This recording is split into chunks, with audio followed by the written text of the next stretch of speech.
Hi guys, it's Mark Zicree, Mr. Sci-Fi, also known as Mark Zicree of Space Command. It's an easygoing Sunday. I haven't shaved today, just kicked back, relaxed, enjoyed myself. Been redoing my bookcase and putting in science fiction books in alphabetical order. Almost all of those behind me are Ray Bradbury.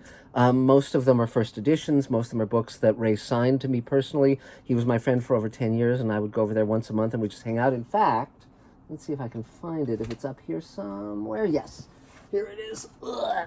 This is a piece of Ray Bradbury's house. He had this wonderful house in Cheviot Hills, and it was all that color of yellow and just totally charming. And once he passed away, someone bought it, and not knowing it had been Ray Bradbury's house, tore it down, razed it to the ground. Unfortunately, a friend of mine was there and could take a piece of it and give it to me, so I am very, very, very grateful to have it. So, now I just wanted to catch up with a few things between now and last time. The presidential elections happened, and although Trump is contesting it, Joe Biden and Kamala Harris have been named winners. On Mr. Sci-Fi, I studiously don't talk politics generally because some of my fans are on the left, some are on the right, some are orbiting the planet, and you name it.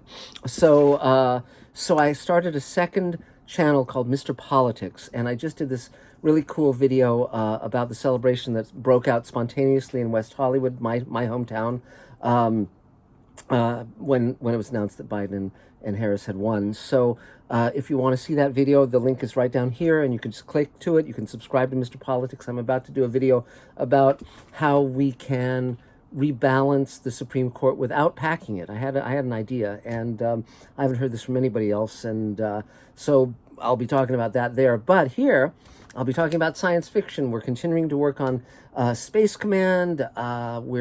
We have assigned all the visual effects shots for the remainder of the second hour, so we hope to get that out in January or so, and that'll be terrific. It's an amazing thing when you watch the first 2 hours story in its entirety. It really is very fun, and I'm very proud of it.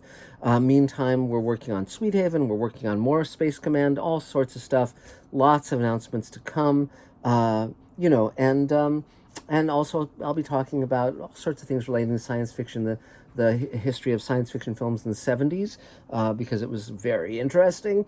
And I just watched the movie 2010 again. That was made some years later, but again, it was a sequel to 2001, very different in tone, to say the least. But it's amazing to have this collection of books and have this collection of films, and it's lovely to be part of a tradition and to be able to go back and watch films that I've loved, or read books again that are really wonderful, or read new books by authors whose work I really come to like very much. So we'll be talking about all of that stuff shortly, including why I love signed books. I mean, I'll tell you why I love signed books, because either they were signed to me in person and then it's a memory, or they were signed where I wasn't there, but the thought of the author actually handling that copy is this really cool bridge between me and that writer. There's something that personalizes it and makes it more dear to me. Now, that's not true of everyone. My sister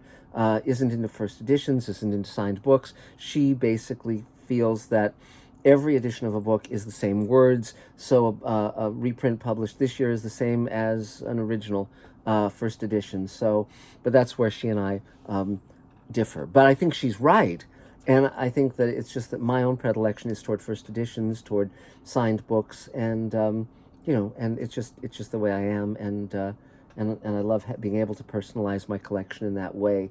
But we'll be talking about a lot more of that stuff very soon. I've been thinking a lot about science fiction lately, and I've been watching some odds and ends. We'll catch up on some of those things. Most science fiction films and TV shows don't make the grade, and that's true of books as well. But we'll get into that. Oh, by the way, we talked about John Wyndham in the last video, and a number of Mr. Sci-Fi fans pointed out that he was not the only British science fiction writer of note, and of course that's true. H.G. Wells, of course, is the big guy who basically founded modern science fiction. And don't give me Jules Verne. I think Wells was the guy, in my opinion. But There's Nigel Neal, is another very talented science fiction writer, British. He did the Quatermass series on TV and wrote books as well. And it's Quatermass, not Quartermass, and please. And there was also John Christopher, who did the Tripod series of books and TV shows, and there's Brian Aldiss, who's of course very famous both as a science fiction critic and as a science fiction writer, and of course there's J.G. Ballard, who did The Drowned World and many other great books, and so there's a bunch of them, and I'm reading M.R. Carey now, who's a British writer that I very much like, and I can recommend him. But we'll get into a lot of that stuff. I mean, here's a this is the paperback copy of Quatermass and the Pit, which I highly recommend. It's a great piece. You can watch the TV version on YouTube. There's also a movie version called I think it's 5 Million Years to Earth, I think is the name of it. But I can recommend either version. And Quatermass was this scientist that Nigel Neal created. And it's funny how that's mispronounced often, and as is Alan Quatermain, who was a character in the novels of H. Rider Haggard. It's not Quatermain, it's Quatermain, and that's important to realize as well. Alan Moore utilized that character in a later work of his, and The League of Extraordinary Gentlemen.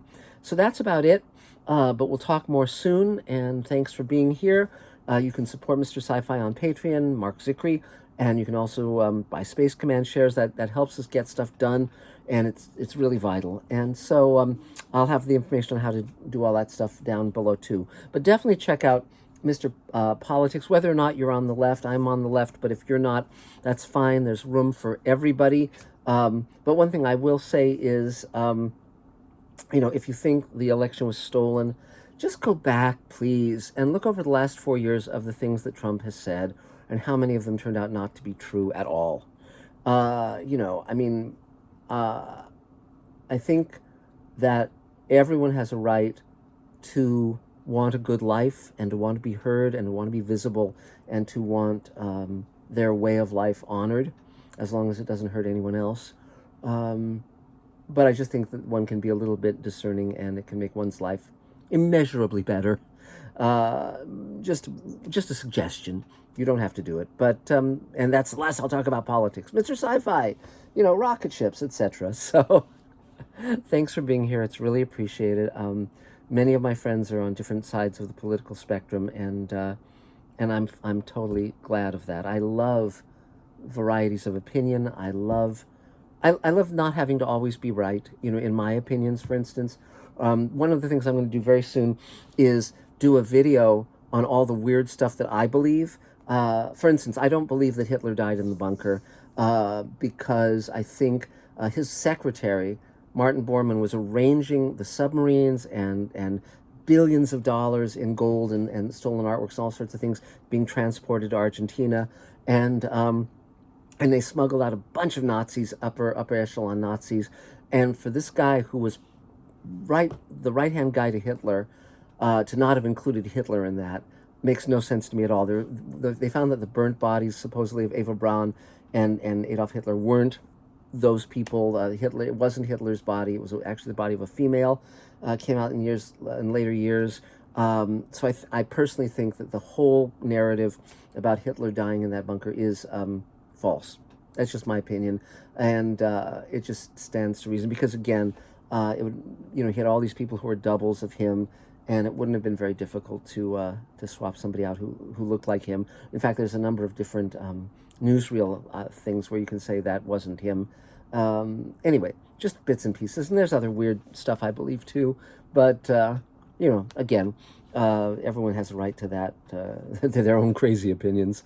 So that's it for now. We'll talk really soon, and have a great time, and recognize that I think the next 4 years are going to be very interesting. Take care, guys. Bye.